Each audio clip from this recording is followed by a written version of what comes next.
lugar que é bom pra mim é onde eu quiser estar. A estrela ainda brilha, ela é quem vai me guiar. Ser guerreira é minha sina, batalhando pra vencer. Tenho voz pra ser ouvida, tenho sonhos pra viver. Não vão mais conseguir me anular, me calar. Ninguém vai me impedir de cantar e lutar. Seja em casa, no campo, na rua ou na praça. Chega de mordaça, agora eu vou falar. Porque eu sou mulher pra fazer acontecer. Eu sou uma delas, são elas por elas, ocupando os espaços de poder.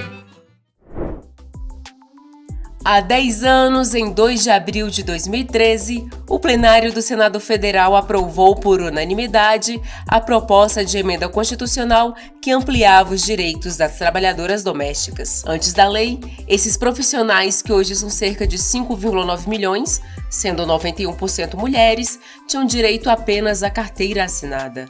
Com a Lei Complementar 150, que resultou desta PEC, sancionada pela presidenta Dilma Rousseff, as domésticas passaram a ter direitos como FGTS, jornada de trabalho fixada, pagamento de horas extras, seguro-desemprego, adicional noturno e abono família. Nesta primeira década, foi dado um passo importante pelo reconhecimento de direitos das trabalhadoras domésticas.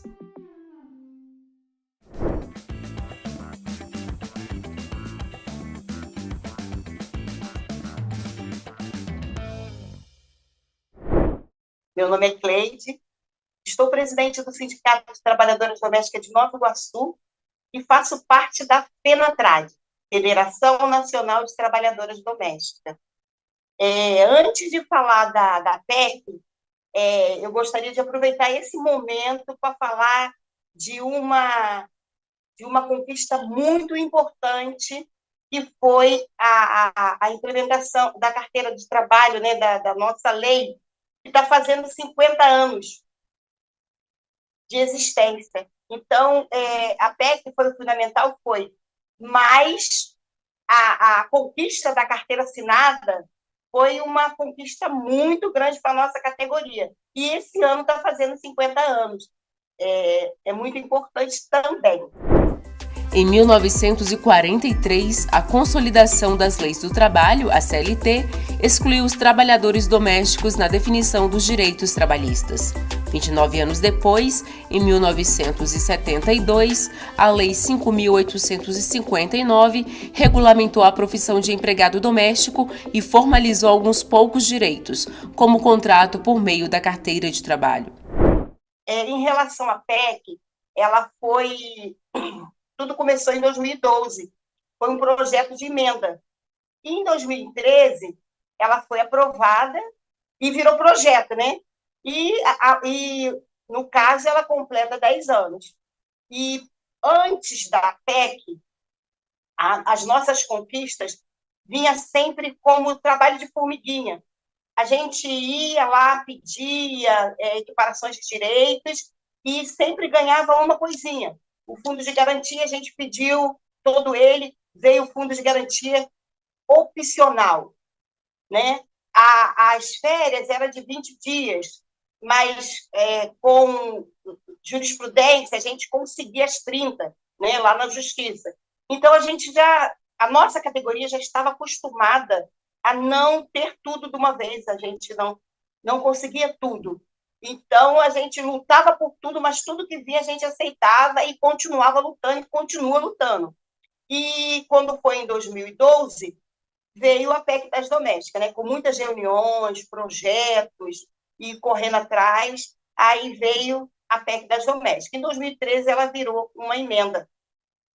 E com a 150 em 2015, ela foi ali complementada, né? Em outubro de 2015. E E para a gente, para a categoria de trabalhadoras domésticas, a PEC ela ajudou muito, ela melhorou muito. Apesar da mídia dizer que ficou precária, virou diarista, mas isso tudo é um conjunto de acontecimentos que causou alguns desemprego ou tirar o trabalho formal, né, de carteira assinada. Não foi só na nossa categoria que isso aconteceu. Então, não quer dizer que foi a PEC que diminuiu a formalidade do trabalho doméstico. Não foi. Foi no geral. Foi a doença, né, a Covid, foi esse desgoverno, né, que passou, o governo passado, que passou. Então, foi muitas coisas que aconteceu para poder ter essa crise de desemprego, que não é só na nossa categoria, mas também em muitas categorias também estão na mesma situação. A nossa categoria, ela sempre foi tratada pela mídia como se a gente já tivesse obrigação de trabalhar dentro de uma casa, porque veio da escravidão, né? Desse trabalho escravo lá do tempo da senzala, que as mulheres negras tinham obrigação de servir os seus senhores e suas senhoras, e o tempo foi passando, mas a mídia, a sociedade não tirou, né, isso da cabeça, que a gente tem obrigação de trabalhar dentro da casa, de uma casa. Então, empregada doméstica vem do servir, né? E a gente não quer, porque antes a gente nem era considerada como uma categoria de trabalhadores e trabalhadoras, né? Não era considerado. Tanto que lá na CLT tem uma cláusulazinha, algumas coisas certas, trabalhadora doméstica. Então, a gente não era considerada como trabalhadoras. Por isso que era empregada doméstica. Então, é como se fosse assim, tipo, servidão, ser obrigado, né? Aí, quando a gente vai trabalhar, chega dentro de uma casa, o patrão chega e fala, você tem que fazer isso, você tem que fazer aquilo, você tem que me servir, e vem aquele efeito moral, né? Assédio moral, desculpa, assédio moral, que é dizer que você é obrigado a fazer. Quando eles não usam esse termo, eles usam assim, poxa, eu te trato com quase da família, você é quase da família. Aí aproveita para explorar e para a trabalhadora não pedir os seus direitos, porque meu patrão considera muito. Então, no decorrer do tempo, a gente começou a mudar, né? A tentar mudar essa situação.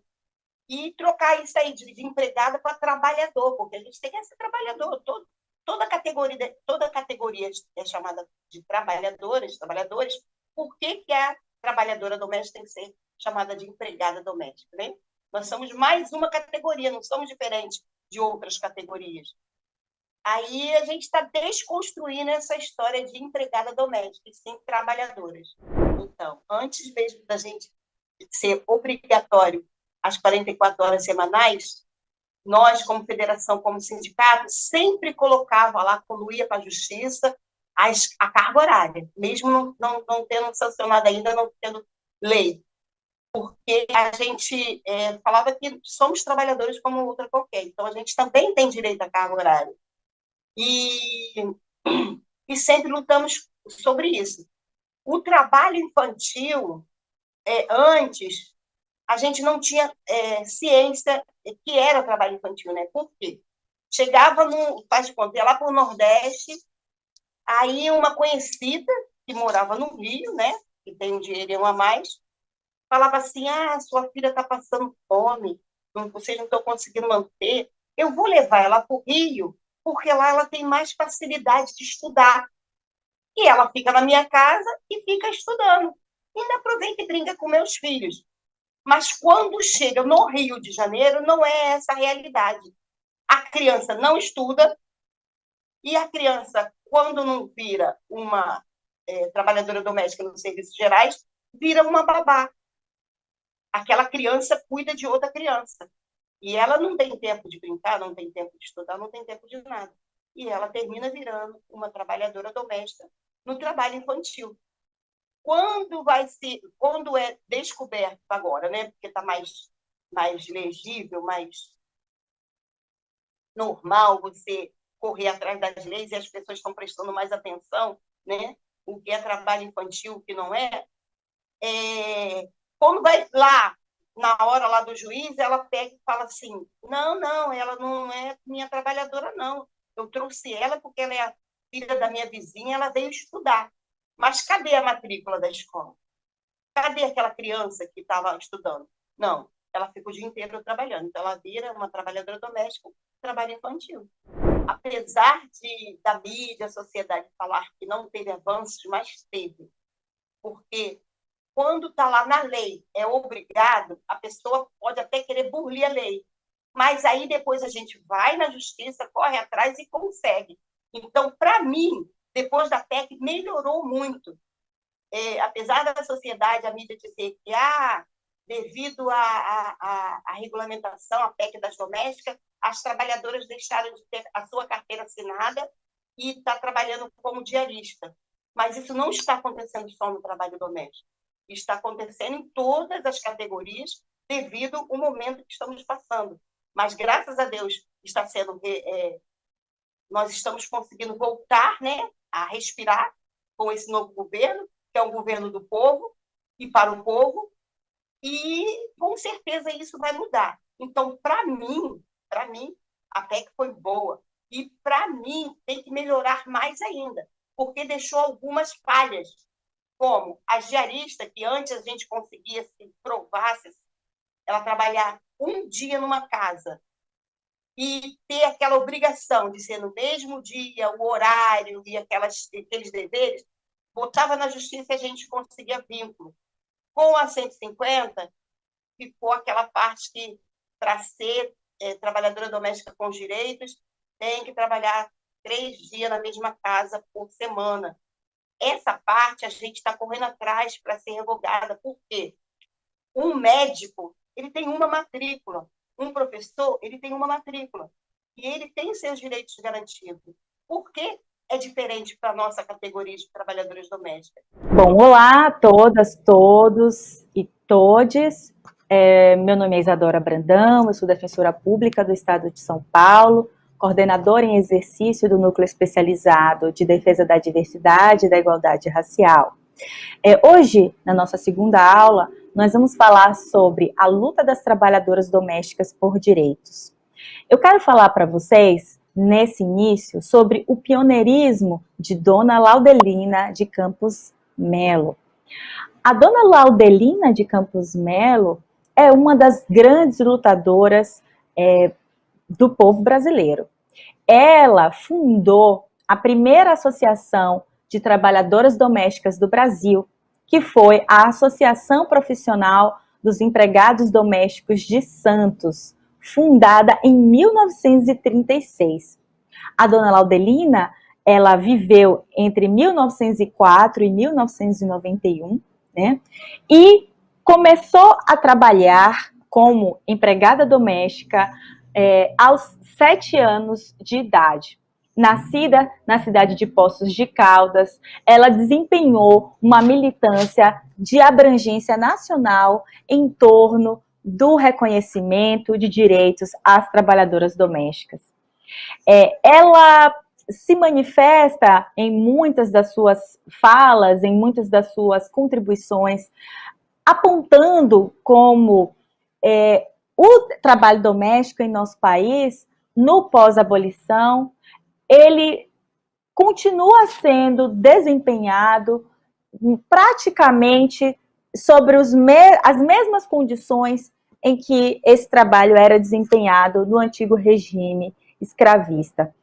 Dona Laudelina vai dizer que quando ela nasceu, embora não existisse mais escravidão em 1904, ainda assim ela via muita mulher trabalhando em casa, né, nas casas de família, em troca de teto, de comida, e foi contra isso que ela denominou de servidão disfarçada que ela dedicou a sua vida inteira, né? Foi contra essa forma de servidão disfarçada que Dona Laudelina lutou toda a sua vida. O principal objetivo da Associação Profissional dos Empregados Domésticos de Santos era alcançar o direito à sindicalização, porque a partir daí se compreendia que as trabalhadoras domésticas teriam as condições materiais e políticas para a luta em torno da regulamentação da sua profissão e da equiparação de direitos em relação às demais categorias de trabalhadores e trabalhadoras. Dona Laudelina, ela percebeu desde cedo a necessidade de articular a luta das trabalhadoras domésticas, as lutas sindicais, as lutas antirracistas, de modo que ela foi filiada ao Partido Comunista, também foi filiada à Frente Negra Brasileira e evidenciou, portanto, a partir da sua trajetória, uma percepção acerca dessa relação íntima entre a luta pela valorização do trabalho doméstico, a luta antirracista e a luta contra o modelo de exploração capitalista. Falando um pouco sobre como se deu o processo histórico de regulação jurídica do trabalho doméstico, eu quero destacar aqui alguns momentos importantes, sem pretensão de tratar de todos os pontos e de esgotar o assunto, tá? Os primeiros instrumentos normativos voltados à regulação do trabalho doméstico foram as posturas municipais. Elas foram adotadas no período pós-abolição, portanto, na virada do século XIX para o século XX, e não tinham por objetivo garantir direitos às empregadas domésticas, mas tinham por finalidade assegurar o controle policial e o controle sanitário sobre as mulheres negras que desempenhavam esse trabalho. De fato, o controle dessa mão de obra, que agora era uma mão de obra livre, né, era a demanda principal da classe senhorial quando edita as posturas municipais. A grande preocupação da classe senhorial era garantir uma continuidade do regime de servidão, pois a massa das trabalhadoras libertas, na visão dessas elites, possuía maus hábitos, como a mobilidade, como o ócio, como o roubo. Então, as posturas municipais, muitas delas previam o registro da data de início dos serviços prestados e também o registro de dados pessoais das trabalhadoras domésticas no livro de polícia. E muitas também exigiam a realização de matrículas pelas trabalhadoras perante as prefeituras como forma de disciplinamento dessa mão de obra.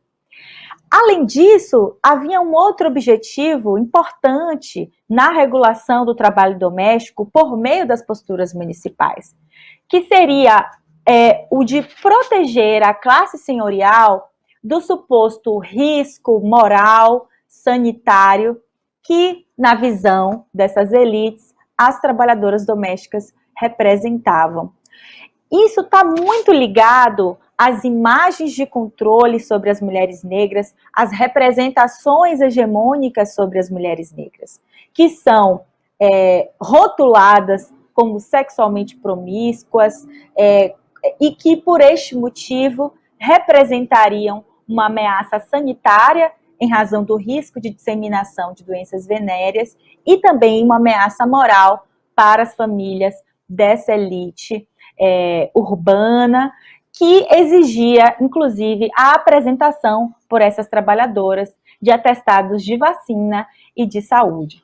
Então, o que a gente observa é que os primeiros instrumentos normativos dedicados à regulação do trabalho doméstico estavam desprovidos completamente de qualquer preocupação estatal real com a garantia de direitos a essas trabalhadoras. Elas tinham, de fato, como principal objetivo o disciplinamento dessa mão de obra, a continuidade do regime de servidão instaurado no período escravocrata, e o controle sanitário dessa mão de obra. É importante destacar, inclusive, né, que a postura municipal de São Paulo estabelecia que empregados, trabalhadoras, né, que se empregassem sem registro prévio, elas tinham, seria aplicadas a elas uma penalidade de 8 dias de prisão. Porém, se os patrões que tomassem os serviços dos trabalhadores não fizessem o registro em carteira, em caderneta, eles eram punidos como um mero pagamento de multa. Então, a gente já vê aqui uma posição, uma postura estatal, né, que penaliza gravemente, inclusive com privação de liberdade, as trabalhadoras domésticas que se empregam sem registro em carteira, mas que prevê uma penalidade branda de mero pagamento de multa aos patrões que deliberadamente descumprissem o dever de registro dessas trabalhadoras em caderneta. Um outro marco importante na discussão sobre direitos trabalhistas foi a consolidação da legislação do trabalho, a CLT, né? A partir da CLT, vários contratos de trabalho deixam de ser regidos pela legislação civil e passam a ser objeto de regulamentação pelo direito do trabalho. Porém, as trabalhadoras domésticas, juntamente com os trabalhadores rurais, é importante destacar, foram excetuadas, né, foram excluídas desse âmbito de proteção da CLT.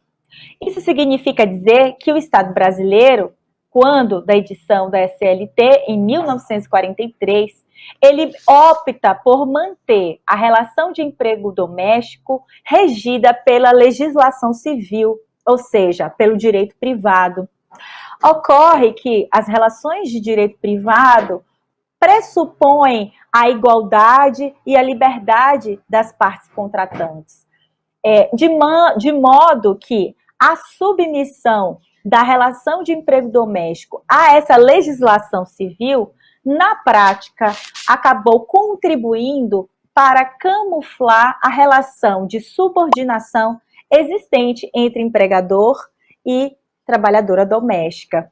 E, portanto, ao excetuar o trabalho doméstico da proteção do direito do trabalho, o Estado brasileiro anuiu com a realização de ajustes abusivos, né, anuiu com a desproteção das trabalhadoras domésticas no âmbito dessas relações de trabalho. Um fator interessante para a gente observar como as dinâmicas de gênero impactam nos processos de reconhecimento de direitos é pensar que a Lei 2.757, de 1956, ela excluiu da categoria de empregados domésticos porteiros, zeladores, faxineiros e serventes de prédios de apartamentos residenciais a serviço da administração do condomínio. Então, a partir de 56, todas essas classes de trabalhadores domésticos passaram a gozar da proteção trabalhista. O interessante é observar que, em geral, qual é o sexo dos trabalhadores domésticos que ocupam essas funções? De porteiros, zeladores, faxineiros, serventes em prédios a serviço, portanto, de administrações condominiais. São pessoas do sexo masculino. Então, é interessante a gente ver que, mesmo dentro do grupo dos empregados domésticos, aqueles, né, os homens, digamos assim, né, acabaram sendo contemplados com a proteção trabalhista primeiramente, né? Nós vamos trazer um pouco, né, do panorama do emprego doméstico no Brasil, a partir de alguns dados.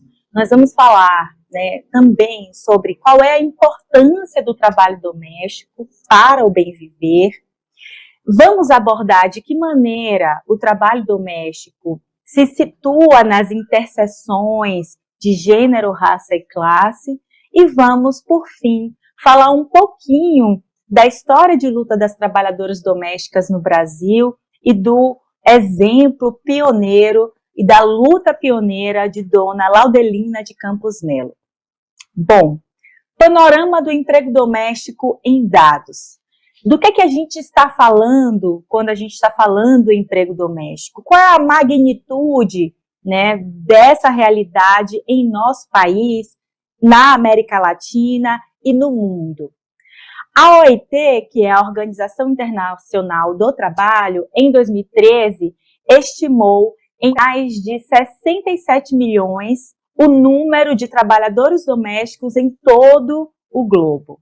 Deste total, 80%, ou cerca de 55% deste total, ou melhor, 55 milhões deste total são mulheres. Então, dos 67 milhões de trabalhadores domésticos no mundo, 80% são mulheres, o que equivale a um contingente de 55 milhões de trabalhadoras, indicando que a gente está falando de uma força de trabalho majoritariamente feminina.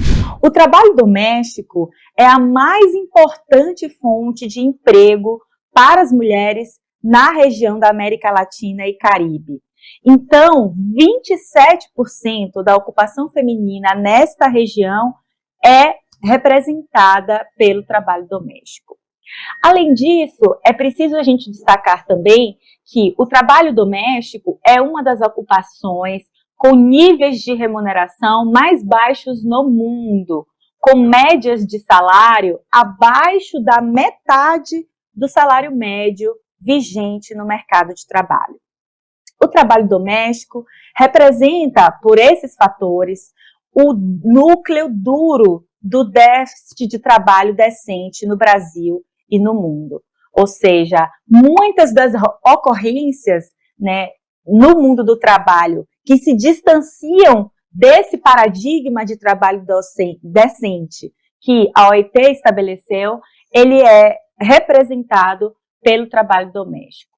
No Brasil, em 2016, nós tínhamos 6,1 milhões de trabalhadoras domésticas, de trabalhadores domésticos, dos quais 92% eram mulheres. Destas, apenas 42% contribuem para a Previdência Social, 32% possui carteira de trabalho assinada e 4% apenas é sindicalizada. Em 2015, 88,7% dos trabalhadores domésticos entre 10 e 17 anos no Brasil eram meninas e 71% eram negras. Então, nós estamos falando de um trabalho realizado majoritariamente por mulheres, por meninas e por mulheres negras. E nós estamos falando de um trabalho, né, que, na maior parte dos casos, ao redor do globo, inclusive no Brasil, é realizado de maneira precária, é realizado associado a um baixo nível de reconhecimento de direitos trabalhistas, a não adesão à Previdência Social, a não acesso aos instrumentos de proteção social e por aí vai. O trabalho doméstico, ele é uma das ocupações mais antigas e importantes do Brasil e está ligado fortemente à nossa história escravista e colonialista. Tanto por isso é que boa parte, né, das mulheres que desempenham esse trabalho é composta por mulheres negras. Ele é realizado em condições de informalidade, muitas vezes sem carteira assinada. Inclusive, em nosso país, apenas 1/3 das trabalhadoras domésticas possui carteira assinada. Essa ausência de registro em carteira acaba afastando a incidência de direitos e obrigações previstas na legislação nacional. De modo que, como já dito, muitas mulheres lidam com um cotidiano marcado pela subremuneração, por longas jornadas de trabalho, pela ausência de descanso semanal remunerado, pela falta de proteção social, por más condições de vida e descumprimento das normas trabalhistas. A recomendação 204 da Organização Internacional do Trabalho reconhece que as pessoas que ingressam no mercado informal, como é o caso das trabalhadoras domésticas, não fazem por escolha, e sim como consequência da falta de oportunidades na economia formal, e porque, na maioria das vezes, carecem de outros meios de sustento. A ausência de formalidade no vínculo empregatício é um obstáculo à garantia de direitos trabalhistas e à proteção social.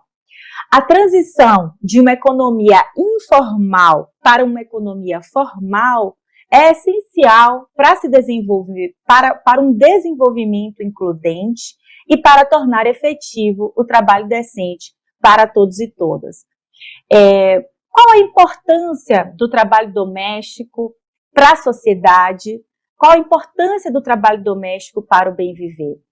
O trabalho doméstico, ele é de fundamental importância para nós, para a sociedade como um todo. Ele é essencial para o bem viver porque ele se destina à satisfação de necessidades humanas básicas, primárias, elementares. Então, é o trabalho doméstico que assegura a limpeza da casa, a higiene dos membros da família, a aquisição de alimentos, o preparo de refeições, a educação das crianças, as atividades de gestão e organização do funcionamento do lar. O trabalho doméstico também abarca as atividades sexuais, os afetos que são imprimidos na construção de relações familiares, o fornecimento de segurança psicológica aos membros familiares e o fomento ao estabelecimento de vínculos com a comunidade.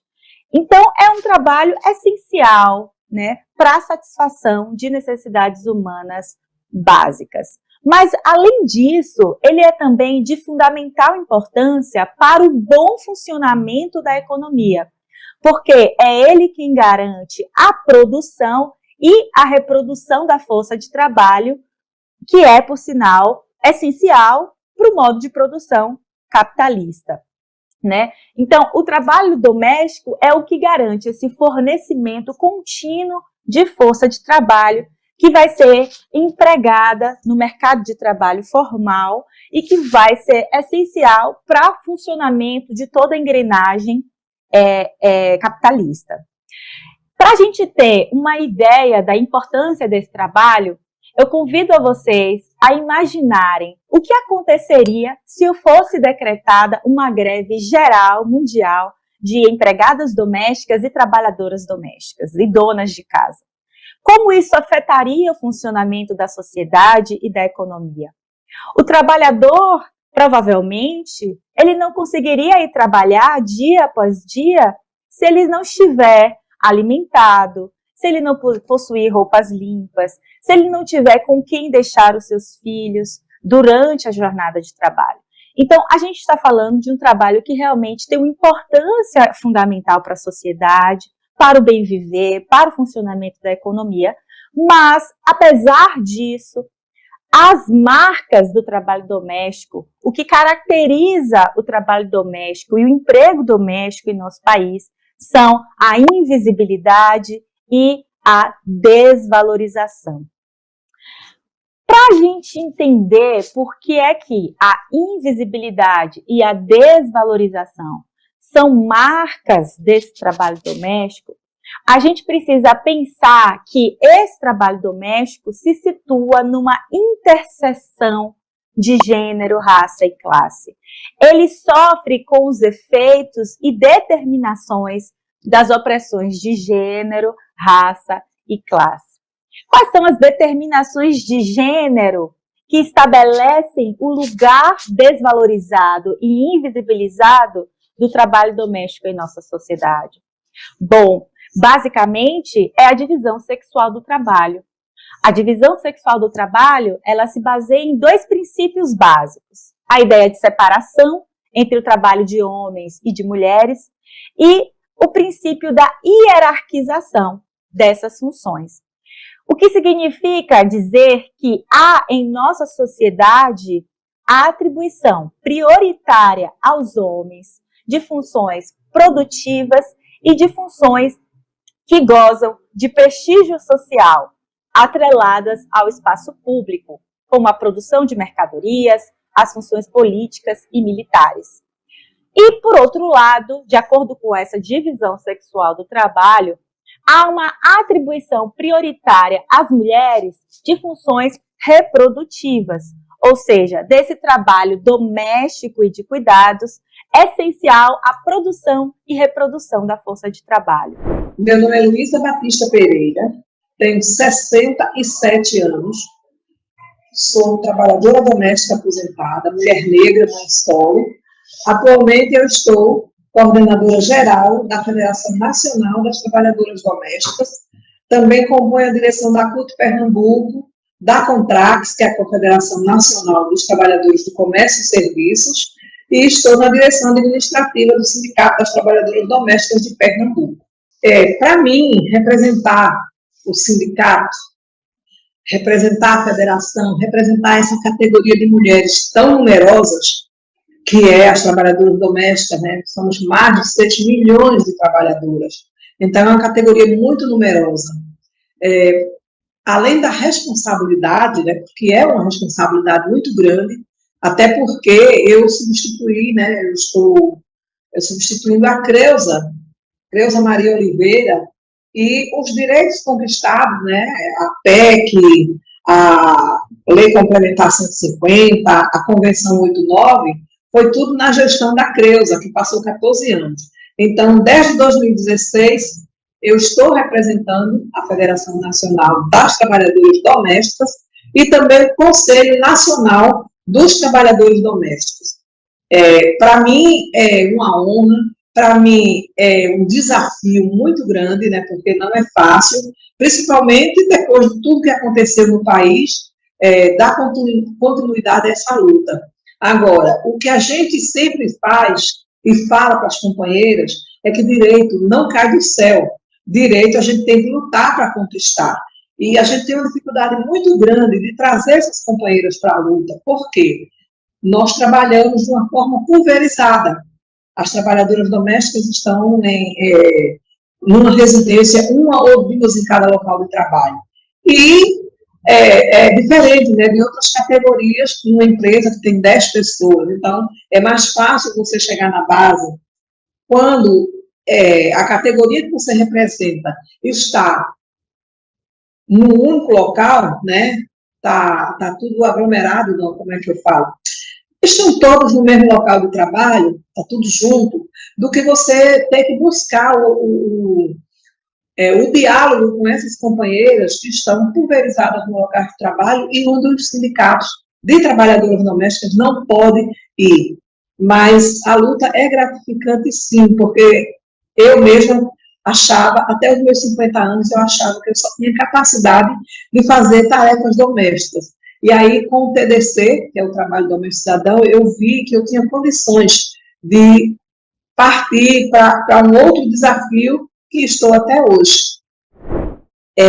A luta iniciou, eu nem sonhava existir, porque a luta das trabalhadoras domésticas, que começou na década de 1930, no século passado, é anterior ao CLT.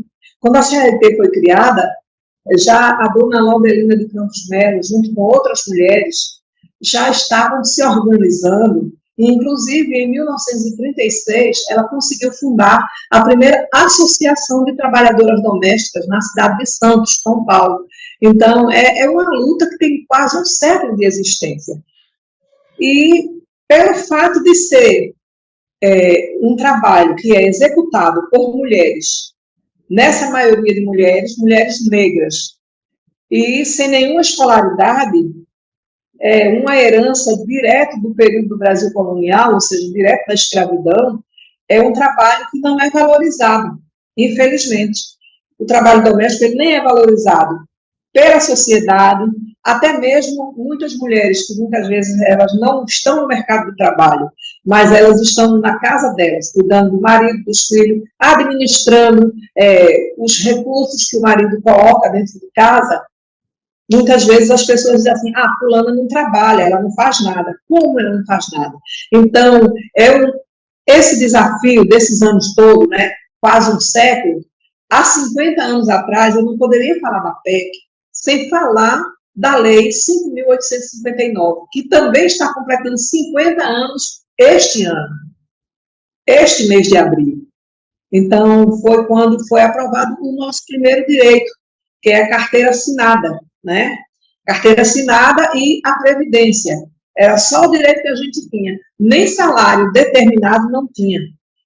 Essa questão do salário, né, já que a luta nunca parou, conquistamos em 1988, na Constituição. Conquistamos o direito de nos organizarmos em sindicato, conquistamos o 13º salário, a assinatura da carteira, obrigatoriamente, tem que ser com salário mínimo, aviso prévio e 20 dias de férias. Ou seja, na Constituinte, em 1988, conquistamos direitos, né, além da carteira assinada, mesmo assim ainda foi muito desigual.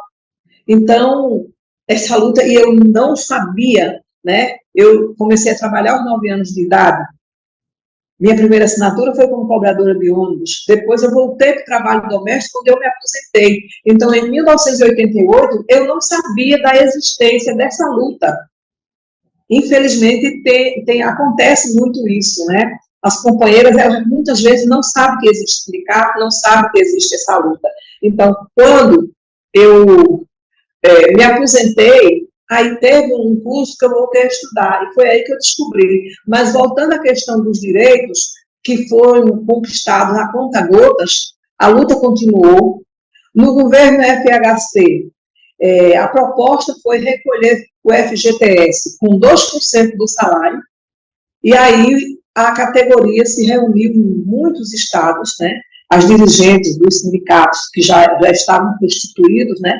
Desde 1988, as dirigentes, elas começaram a conversar com as bases, e aí as pessoas com quem elas conversaram, os trabalhadores, disseram que isso era desigual, era discriminação não aceitável. O que o governo FHC fez, né, naquela época, assinou uma lei que eu não consigo memorizar o número, porque é uma coisa que eu quero esquecer que existe, mas que tem que ser falado. E aí o FGTS se tornou opcional. Para a gente isso foi horrível. FGTS opcional, lei opcional, lei, ela ou é lei ou não é. Não pode deixar que a pessoa que deve cumprir a lei tenha a opção de não cumprir. E isso ocorreu. Então, foi sempre as companheiras se organizando cada vez mais. Aí teve a fundação da Colactral, que é a Confederação Latino-Americana e Caribenha de Trabalhadoras do Lar, e essa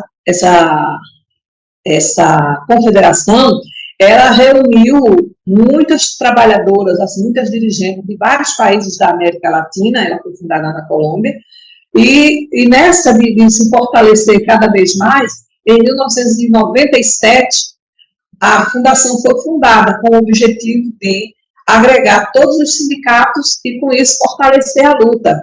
Então, em 2006, o presidente Lula, né, porque o governo que mais garantiu direitos para a classe trabalhadora, principalmente para as trabalhadoras domésticas, foram os governos do PT. O presidente Lula e também a presidenta Dilma, que assinou a Lei Complementar 150.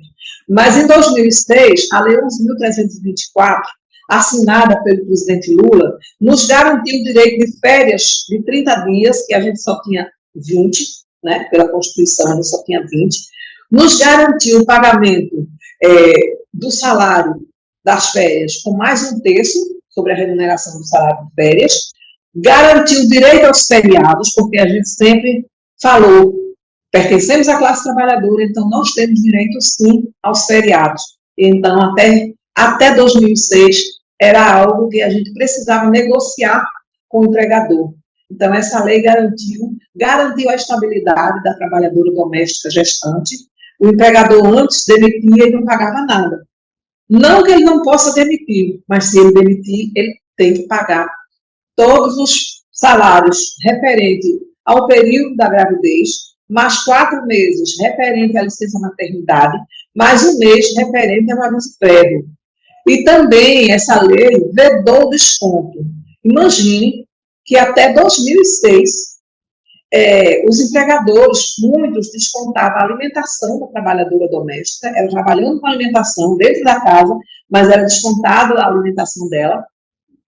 Os produtos de higiene, leia-se, sabonete, desodorante, papel higiênico, e se ela dormisse no local de trabalho, né, eles descontavam, tinha patrão que descontava um percentual referente à moradia. Então, quando ela saía, que buscava o sindicato, e o sindicato entrava com uma ação na justiça, muitos juízes diziam, não tem lei que especifique se pode ou não pode descontar, já foi descontado, não precisa ressarcir, não precisa fazer a devolução desse valor pago. Então, com a Lei 11.324, esse desconto foi proibido. Então, foi uma grande vitória para nós já naquela época. E aí, sempre caminhando, buscando direitos, conseguimos a Convenção 189, né? Em 2010, foi discutido todas as propostas, final de 2009, e aí eu já participei, né, dessa discussão, né, que eu já estava aqui no sindicato, e aí foi construída uma pauta em 2010, essa pauta foi construída não só com os dirigentes daqui do Brasil, com dirigentes de todos os países da América Latina. Foram 3 seminários, um em agosto de 2009, um em novembro de 2009 e o último em abril de 2010. Com a pauta construída, 6 companheiras foram, né, para a Conferência Internacional do Trabalho, da OIT, que é uma conferência tripartite, né, governo, trabalhadores e empregadores. Então, foi discutido em 2010, aprovado em 2011, a convenção, e aí, em 2013, a nossa luta teve uma grande, grande conquista, que é o que vamos falar agora, que é da PEC.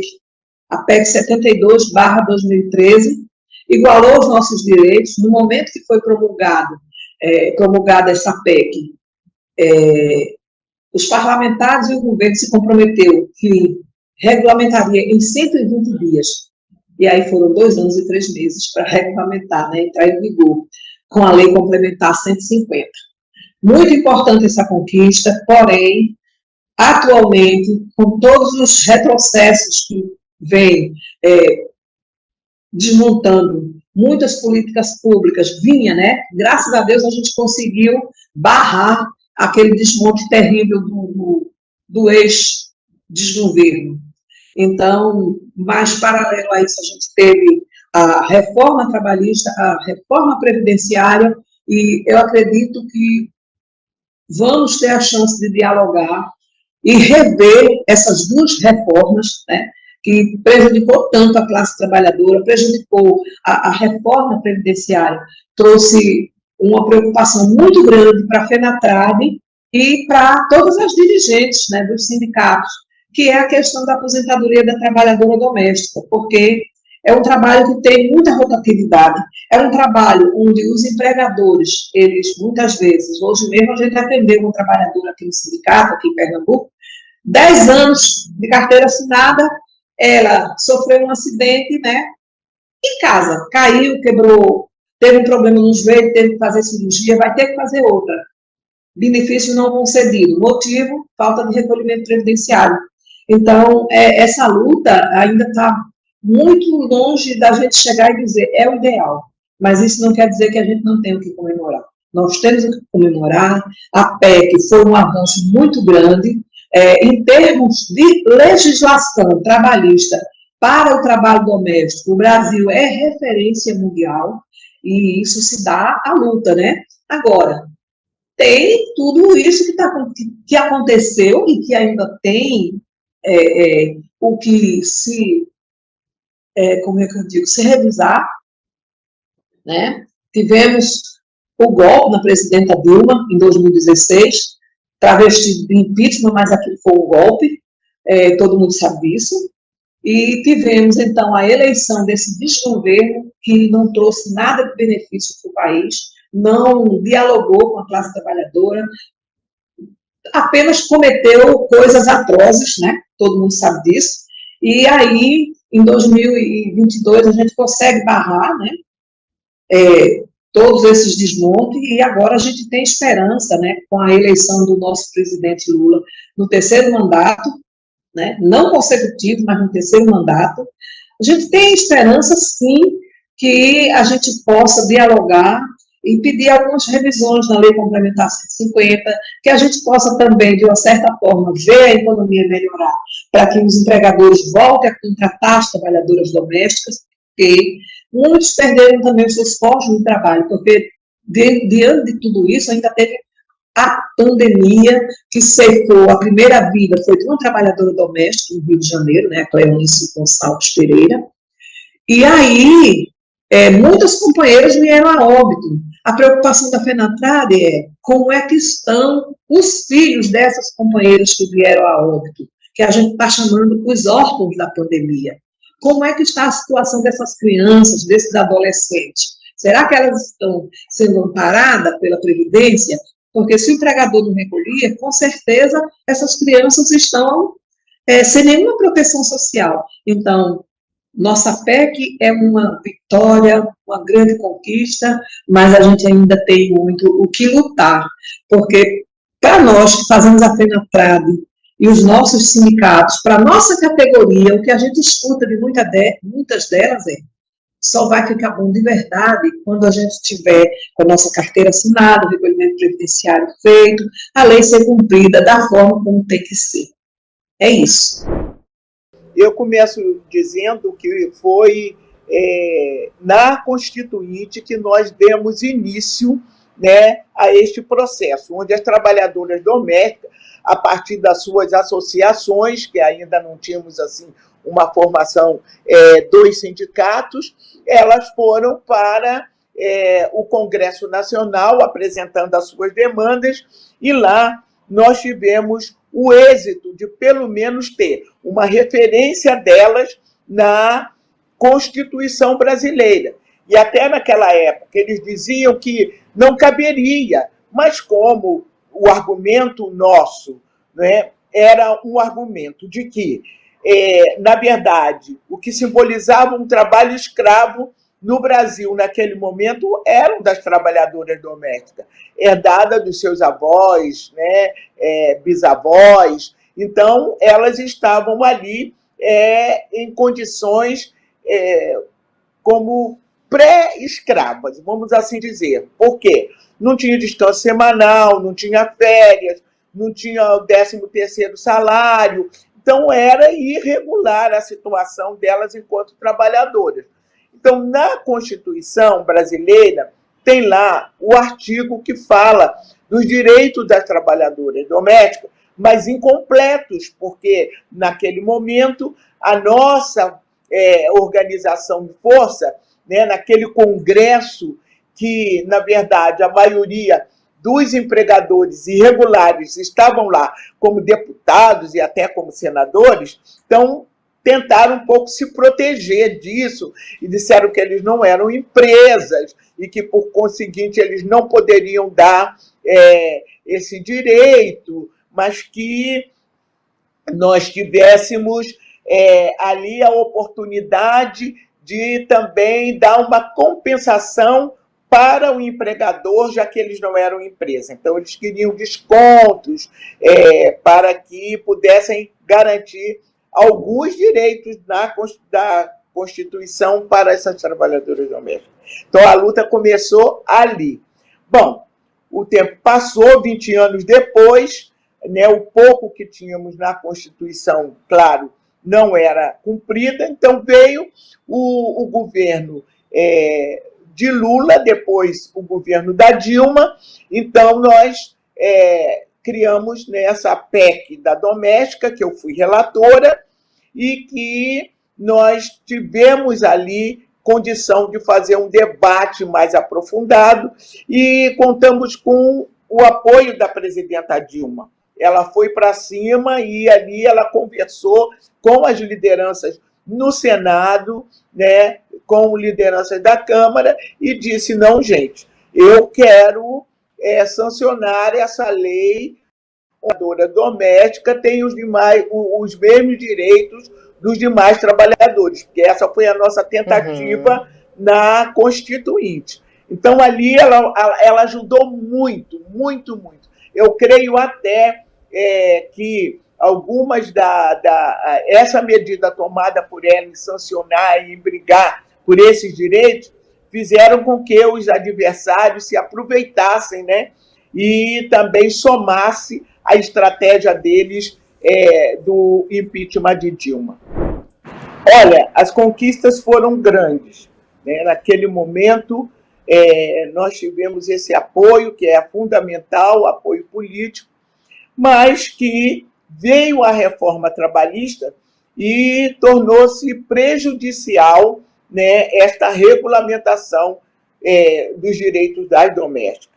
Mas continuamos lutando, apresentando projeto de lei na Câmara e tudo mais. O que nós observamos, e aí das pesquisas feitas, é que, dentre 4 profissionais, apenas um ainda tem a sua regulamentação, seus direitos garantidos. Então, não é possível isso. É preciso que a gente, agora com o governo do Lula, a gente sabe que teremos o apoio para fazer avançar, porque tanto no governo do Lula quanto no governo de Dilma Rousseff, nós vimos 2 coisas muito importantes que eu quero sinalizar aqui, que foi a abertura, né, das políticas, as políticas de cotas, as políticas de ações afirmativas, que levaram com que muitos jovens já pudessem não mais optar, né, pela tradicional família, que era mãe, avós, bisavós, eram trabalhadoras domésticas.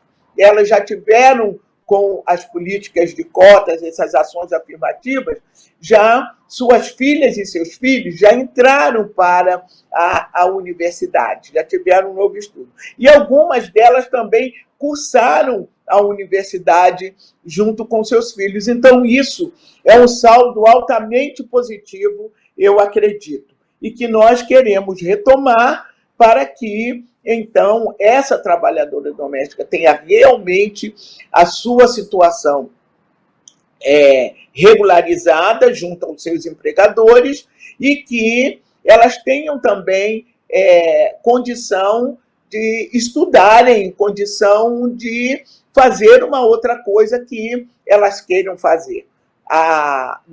Uma outra situação é que nós observamos que eles dizem: mas essa lei não vai ter empregada doméstica porque o empregador não vai poder pagar a hora.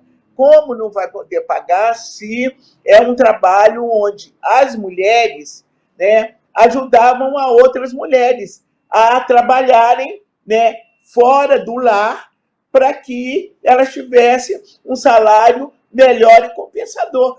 Também a trabalhadora doméstica ali estava para ter os seus direitos garantidos.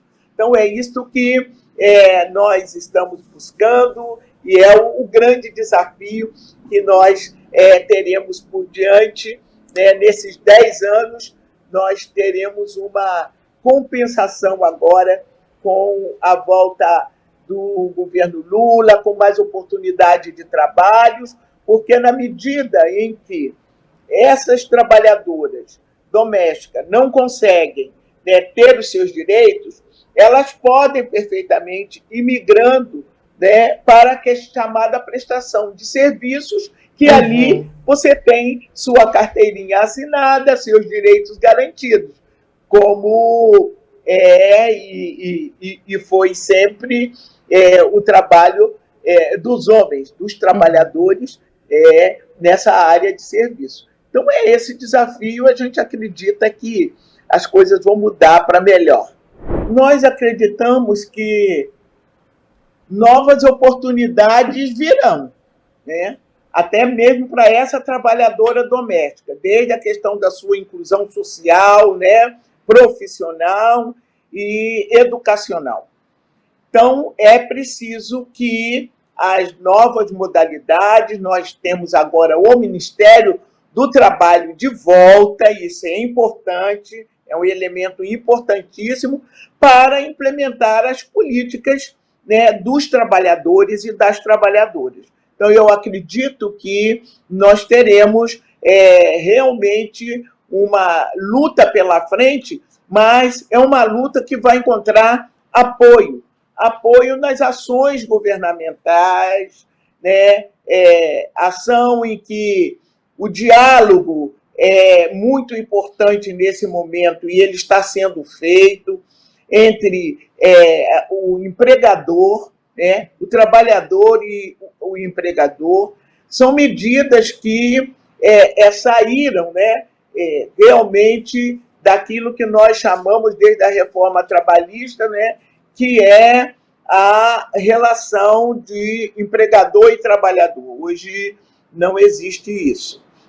E nós precisamos ainda, né, fazer com que as diaristas, esse é um desafio ainda, elas consigam realmente ter as suas garantias profissionais, porque também não vale você ser uma diarista na mesma casa durante tantos anos, durante tantos dias na semana, e depois você não ter ali o seu contrato assinado enquanto trabalhadora. Então, todos esses desafios são desafios que nós vamos enfrentar doravante.